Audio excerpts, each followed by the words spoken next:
মাননীয় স্পিকার, আমি আপনার মাধ্যমে জাতীয় সংসদকে এবং দেশবাসীকে অবহিত করতে চাই, গতকালকে টাইম ম্যাগাজিন পত্রিকায় বিশ্বের সেরা 100 ব্যক্তিত্বের মধ্যে আমাদের মাননীয় নেতা, আজকের সংসদ নেতা এবং প্রধানমন্ত্রী জনাব তারেক রহমান সাহেবের নাম আছে এবং তিনি সম্মানিত হয়েছেন। তিনি সম্মানিত মানে দেশকে সম্মানিত করা, তিনি এই জাতিকে সম্মানিত করেছেন। আমি তার জন্য আমার তরফ থেকে, সংসদের তরফ থেকে তাকে আন্তরিক মোবারকবাদ জানাচ্ছি, ধন্যবাদ জানাচ্ছি। না, মাননীয় স্পিকার, আমি মাননীয় সংসদ নেতা, তিনি যেসব কাজ করেছেন, একসময় উনি ছিলেন নির্বাসিত, 17 বছর দেশের বাইরে ছিলেন। 17 বছর পরে দেশে এসে আসলেন। আসার পরে মানুষের মধ্যে এরকম আশা জাগিয়েছেন, যে আশায় অনুপ্রাণিত হয়ে সারা দেশের মানুষ আজকে অনুপ্রাণিত হয়ে তাকে বিপুল ভোটে বিজয়ী করে এই সংসদে পাঠিয়েছে। তার কাছে মানুষের অনেক প্রত্যাশা। এই দেশের মানুষের তিনি ঘোষণা দিয়েছিলেন তার ইশতেহারে যে তিনি বিভিন্ন কাজ করবেন। মাননীয় স্পিকার, আঙুলের কালি শুকোবার আগেই তিনি তার কাজ বাস্তবায়ন শুরু করেছেন এবং তার মধ্যে ফ্যামিলি কার্ড অন্যতম, যার মহিলারা পাবেন এই দেশের, এবং তারা পেয়ে অর্থনৈতিকভাবে স্বাবলম্বী হবেন এবং দেশ সঠিকভাবে পরিচালিত হবে। তিনি ফার্মার্স কার্ডের উদ্বোধন করেছেন, কৃষক কার্ডের উদ্বোধন করেছেন এই 1 বৈশাখ। এটা অত্যন্ত একটা বিপ্লব এবং যুগান্তকারী ঘটনা বাংলাদেশের জন্য।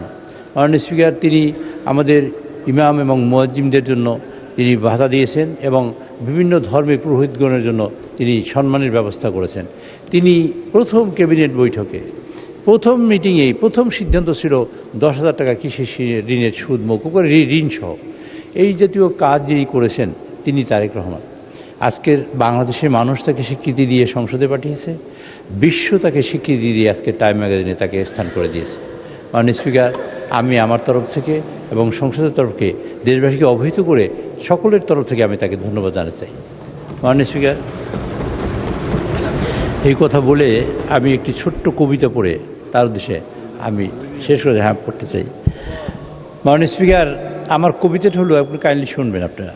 তিনি আসার আগে দেশটা যেন ভাস করা মানচিত্র ছিল, নদী ছিল, মানুষ ছিল, স্বপ্নও ছিল, কিন্তু দিগন্ত খুলে দেওয়ার মতো কোনো হাত ছিল না।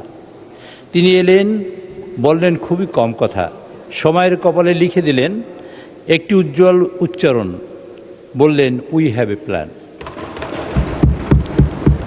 তার দৃঢ়তা ছিল পাহাড়ের মতো, কিন্তু হৃদয় শিশির ভেজা ঘাসের মতো।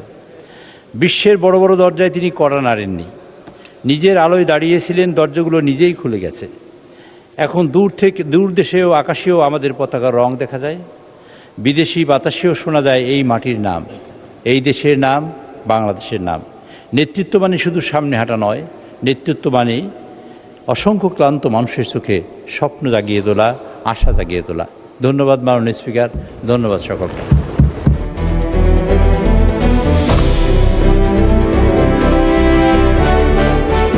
দিনাজপুর টিভি মানুষের জীবনের কথা বলে।